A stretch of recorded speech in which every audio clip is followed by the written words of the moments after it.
Hello, আসসালামু আলাইকুম everyone. ভিডিওর স্টার্টিং দেখে অলরেডি তোমরা বুঝে গিয়েছো এটা ছিল আমাদের ঈদের ব্লগ। বাট এটা কিন্তু আমাদের ঈদের ডে 2 ছিল। অ্যান্ড এত বেশি গরম ছিল যে আমার ঈদের মেইন ড্রেস এটা ছিল। বাট অতিরিক্ত গরমের কারণে আমি ঈদের মেইন ড্রেস ঈদের সেকেন্ড ডেতে পরি। 3টা ড্রেস 3 দিন পরেছি, বাট এত গরম ছিল, বিলিভ মি। আগে যদি জানতাম সেকেন্ড ডেতে এত গরম হবে, আমি আমার শাড়িটা পরতামই না, প্রচণ্ড গরম। তারপর আর কি আমার এক ছোট্ট ভাই আকাশ আমাকে বলেছিল, আপু সারাপোলে মাম্মাস কাবাব নামে খুব সুন্দর একটা ক্যাফে আছে, সেখানে যেতে পারেন, দারুণ একটা প্লেস। সো আমরা চলে যাই, বাট আনফর্চুনেটলি আমাদের রাস্তাটা ভুল হয়ে যায়, এত ঘুরে ঘুরে যাই আর যেতে গিয়ে এমন সুন্দর সুন্দর রাস্তায় পড়ি বলার বাইরে। এত সুন্দর গ্রামের রোড, যার কাছে অ্যাক্স করি ক্যাফে মানে কেউ বোঝে না, গ্রামের লোক যাকেই বলি মাম্মাস কাবাব কোথায় কেউ বলতে পারে না, উল্টাপাল্টা রোড মেনশন করে। অ্যান্ড আমরা সেভাবেই যাই। বাট গাইস, সারাপুলের রাস্তা এত সুন্দর, এত সুন্দর ওয়েদার, বিলিভ করো তোমরা যারা এখন পর্যন্ত যশোর সারাপুলে যাওনি আর এই রাস্তায় যাওনি, তারা যে লাইফে কতখানি দারুণ একটা এনভায়রনমেন্টকে মিস করলে। ট্রাস্ট মি গাইস, তোমরা এখনই সারাপুল যাও, ঘুরে আসো, তোমাদের ভীষণ ভালো লাগবে। এত গরম, বাট গ্রামের রাস্তায় 2 চাকার বাইকের উপরে খোলা আকাশের নিচে দারুণ শান্তি।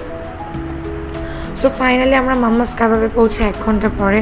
ও মাই গড, 1 আওয়ারে তো আমি খুলনায় চলে যাই আমার বরের বাইকে। সো যাই হোক, কোনো আফসোস নাই, রাস্তা ভুল হলেও শান্তি। এখানে খুব সুন্দর একটা পানির ফোয়ারা আছে, যেটা আমার মামুনির কাছে অনেক ভালো মনে হয়েছিল। অ্যান্ড আমার ভয়েস ওভার দিতে ভীষণ কষ্ট হচ্ছে, ঈদের এতদিন পর আমি তোমাদের সঙ্গে ভয়েস ওভার দিচ্ছি, সো প্লিজ একটু ক্ষমা করে দিও। আর এই যে আমার সেই সুন্দর শাড়িটা, যেটা কিনা আমি আউটফিট পেজের থেকে নিয়েছি, অনেক অনেক ধরনের ইনবক্স করবা, তাই আমি ভিডিওতে তোমাদেরকে মেনশন করে দিলাম, প্লিজ আমাকে ইনবক্স না করে পেজে ইনবক্স। আর এই যে এত সুন্দর মিরর, সঙ্গে এত সুন্দর সিম্পলের ভিতরে গর্জিয়াস একটা ডেকোরেশন। বাট প্রচণ্ড গরম, ফ্যানের ব্যবস্থা কম ছিল, এই গরমে আর একটু ফ্যান না হলেই নয়।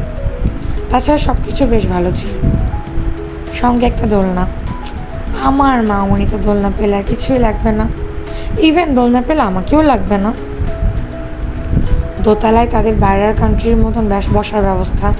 চায়নায় নর্মালি এরকম কিছু ক্যাফে আছে, তারা এইভাবেই ফ্লোরে বসে খুব সুন্দর করে কিছু পিলো নিয়ে, আমার কাছে অনেক আনকমন মনে হয়েছে।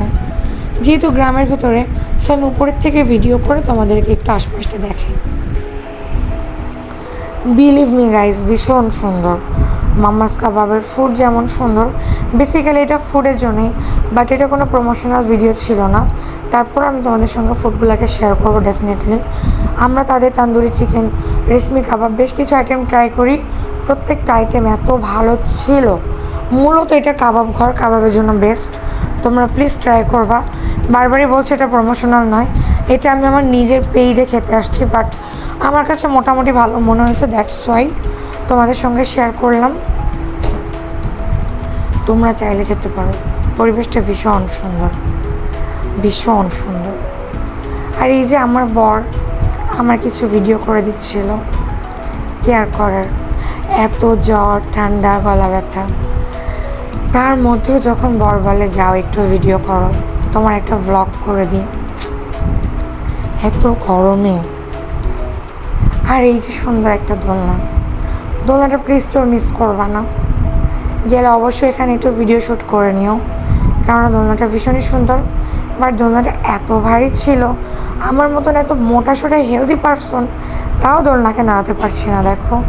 তারপর আর কি ভিডিওর জন্য আমাদেরকে কষ্ট পেলেও হাসতে হয় গাইস। যাই হোক, আজকের ভিডিওটা অনেক লং হয়ে গেল, অনেক লম্বা। তোমরা যারা এখন এখানে যাওনি চাইলে যেতে পারো, আমি রিকমেন্ড করবো, প্লেসটা অনেক সুন্দর। আর এই যে তান্দুরি চিকেন 160 টাকা, 4টা রুটি 10 টাকা করে 40 টাকা ছিল গাইস। আর রেশমি কাবাব ছিল, ওটা মেবি 160 টাকাই ছিল, কাবাবটা অস্থির ছিল, সঙ্গে তান্দুরি চিকেন জাস্ট ওয়াও। যারা এখনও ট্রাই করনি মাস্ট ট্রাই করবে। সো আজকে এই পর্যন্ত, দেখা হবে নেক্সট কোনো এক ভিডিওতে। সবাইকে বলবো আমার চ্যানেলটাকে প্লিজ সাবস্ক্রাইব করে লাইক ফলো করে দিও পেজটাকে। আল্লাহ হাফেজ।